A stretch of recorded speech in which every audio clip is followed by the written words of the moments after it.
Hayır gitti hatta. Hayır var bilette. Getir de sen. Başla gitti. Ha.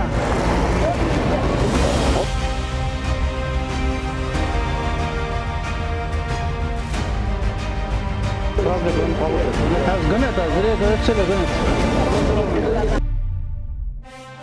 Allah'ım şunday işlerini kübra kılıp el yurtumuza duasını alıp yürüyorum. Allah. Rahmet. Bu benim. Rahmet.